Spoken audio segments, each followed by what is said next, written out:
Hello and welcome to Billy Ho Sports. Continuing our coverage this Saturday, we are at the Spa Saratoga Racetrack for a couple of great stakes races. The feature races, race 10, that is the Jim Dandy Stakes, which I already have the full breakdown video. So give that one a look. Earlier in the day on that card, race 6 is going to be the grade 1 Vanderbilt 6 furlong sprint. That's going to be our focus for today. Later in the week, we'll visit Del Mar, the site for the 2024 Breeders' Cup. And there's a couple of great stakes races similar to the two we have at Saratoga. We have a San Diego Handicap and a grade 1 Bing Crosby. Another great weekend of racing. You're going to get the replays, a PP, past performance review, my top selections at the end. So stick around for that. Haven't been all that bad lately either. So make sure you are subscribed to the channel so you don't miss anything. Hit those notification bells. Clicking that like button goes a long way to help spread the word. You can find me on X at Billy Ho Sports. Let's go. Race 6 is the grade 1 Alfred G. Vanderbilt 6 furlong dirt sprint, 3-year-olds and up. Post number 1 is Nakatomi, and that is trained by Wesley Ward. Tyler Gaffleone will ride. After a pretty strong 4-year-old season, especially the last few races, Nakatomi has not performed up to standards just yet. Came out as a 1-to-1 favorite in the Pelican Stakes, first off the layoff back in February, ran 3rd. Then traveled over to Dubai for the Dubai Golden Shaheen, where he had a couple of different occasions where he had some trouble, but did manage to rally. He is a closer, rallied for 3rd in that one. So the main one that I really caught my eye was going back to last November at Santa Anita Racetrack at the Breeders' Cup Sprint last November, where he went up against Elite Power and Ganite, two top horses, which they ran 1-2. But he was actually right there with them in 3rd on the rail on the inside, and lacked a little room. He couldn't get in. He couldn't get the rail. Had to redirect and lost a little ground, but still repurposed himself for a nice 3rd place close. That was a strong trip, in my opinion. Post number 2 is Twisted Ride. Michael Moore is the trainer. Kendrick Carmouche, the jockey. 5-year-old gelding. Earned his first 100 Brisnet number, 7 furlongs at Parks. Tracked 2nd behind the leader. Made his move to the outside. Was a pretty good move there, but just got out kicked by the inside number 1 horse, One More Scoop.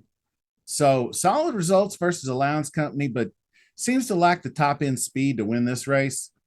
Same thing for post number 3, in my opinion. My Buddy B. This is Krista Hetrick, and Jan Aviles will ride. Won by 10 lengths for a 28K allowance, first off the claim. That was 2 races back. Then was second by just a neck in the Boys Stakes, Boyes Stakes. And that was at Paradise, I think, or somewhere, one of those off-putting tracks. 80K, wasn't a real big stakes race. Strong outside push on the all-weather, but Big Gray was outfinished. I think would improve returning to the dirt, but just out of place versus these. Number 4 is quite interesting one, Baby Yoda. Bill Mott is the trainer. Eric Cancel is the rider. 6-year-old gelding recently dominated a grade 2 True North Stakes at Saratoga on June 8th.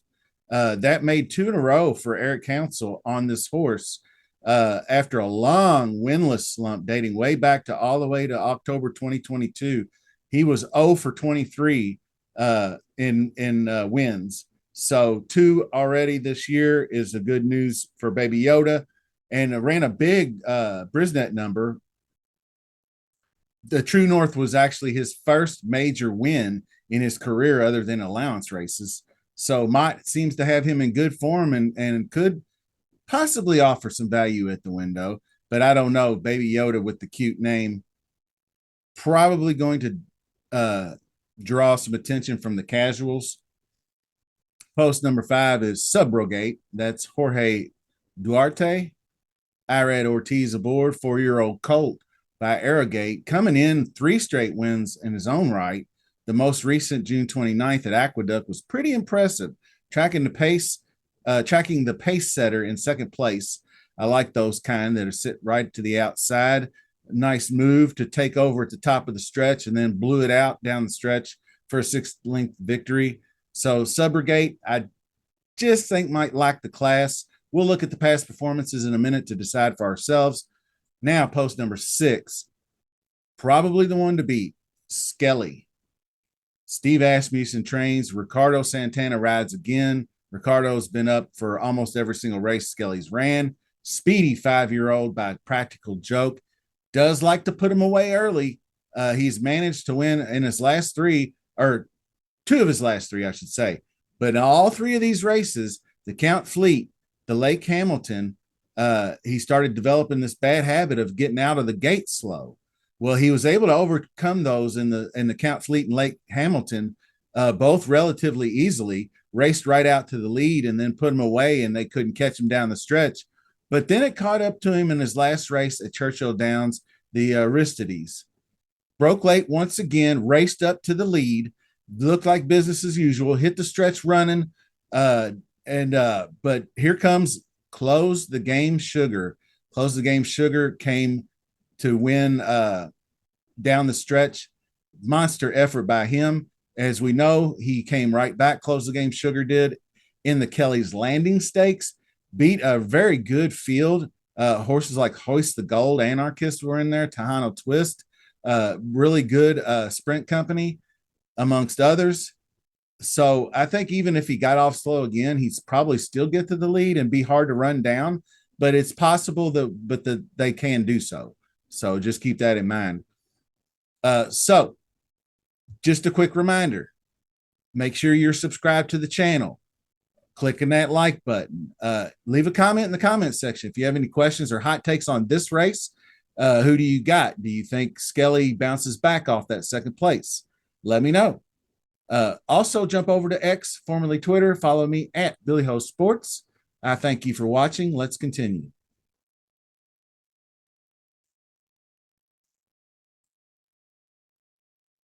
Okay, grade 1, 6 furlongs. Purse is $350K, and it is a handicap for 3-year-olds and upward. If you didn't know, you can go through and read the stipulations for the handicapping, and that's just going to affect the weight that they're carrying for the most part.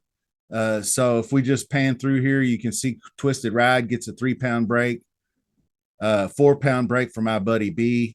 So 122. So that's really not significant. Baby Yoda's actually carrying a little more weight. Subrogate 119. So that's not, you really have to have close to 10 pounds to make a big difference in a handicap.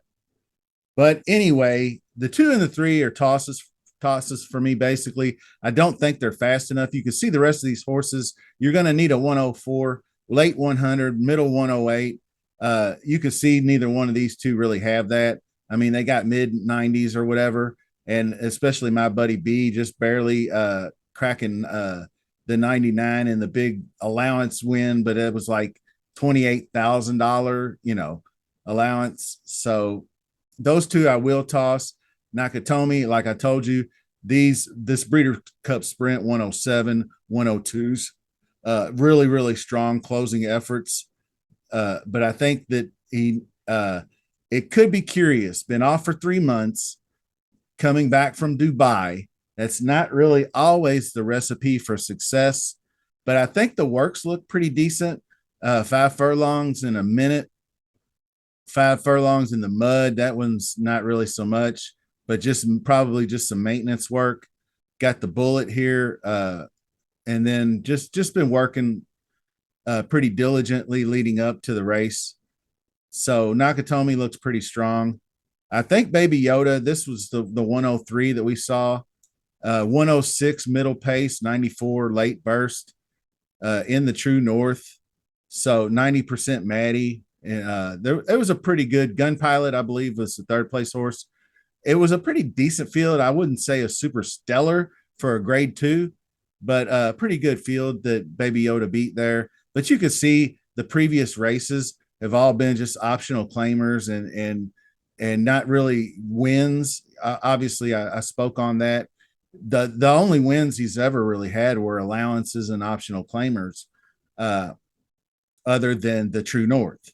So that just kind of, I wonder what took him so long to get it. He's 6 years old, so I don't know, but seems to be if he can run a repeat race on this track at similar distance, you never know. But like I said before, Subrogate does have the 101, 104 strong speed figures, but just 62.5K and 80K on the optional claiming in these last two. 82 allowance N1X is pretty good, but the Pegasus is the best, is the top race. That was the local prep for the Haskell, and just didn't hold on at a mile and a 16th.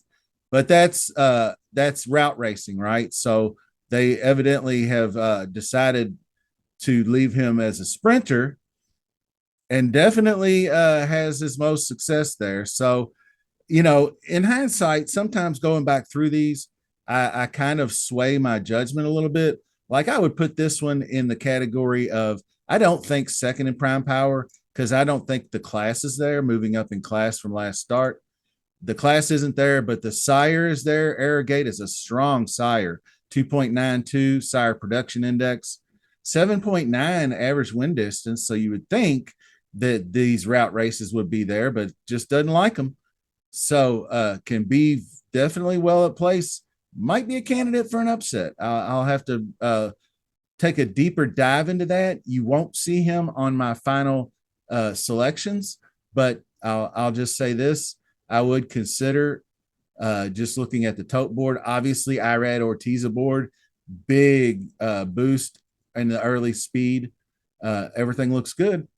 Now you have Skelly, but see Skelly runs nothing but 100 Brisnet numbers, 102, 103, 104, 102.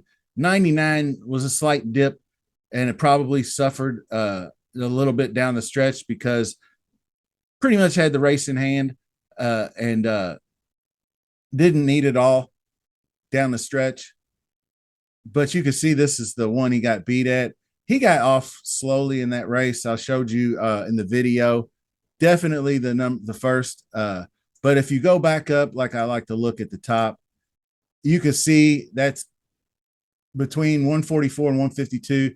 Significant. 8 to 10 is where I start looking at a horse that's far and away above the rest. But Nakatomi is 136, 138. That seems low to me. I think we'll get some good value on Nakatomi. So, one thing about Skelly, I will tell you before we get to the final selections, you get him away from Oaklawn Park, and he's only got 2 wins out of his 10. So 8 of his 10 career wins have been at Oaklawn Park. You can see the Churchill Downs was the second, and then the other one was Lone Star, and then I think he had a win. I forget at I forget. I think probably at Churchill way back in the day before that, but I think that might be a thing. So going to a different track like Saratoga could be a difference maker. So let's finalize our selections. Like I said, Skelly away from Oaklawn, I think is a thing. I think, and Baby Yoda, Nakatomi have some good class. I am going to throw in Subrogate as well, even though you don't see him on the final selections.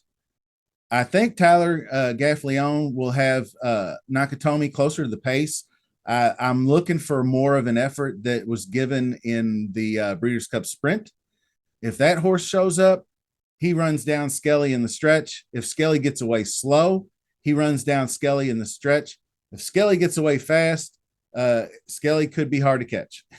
That's just all there is to it, because the last 3 races, he's broke slowly and ran to the front and just took a monster effort by Close the Game Sugar to beat him late in that race. So Baby Yoda probably has a small shot to repeat the True North effort too. So we'll have to see how it goes. That's your selections and your preview video for the grade 1 Vanderbilt. Be on the lookout for more content. Subscribe to the channel, smash that like. Give me a follow over on X at Billy Ho Sports. And until the next video, see you soon.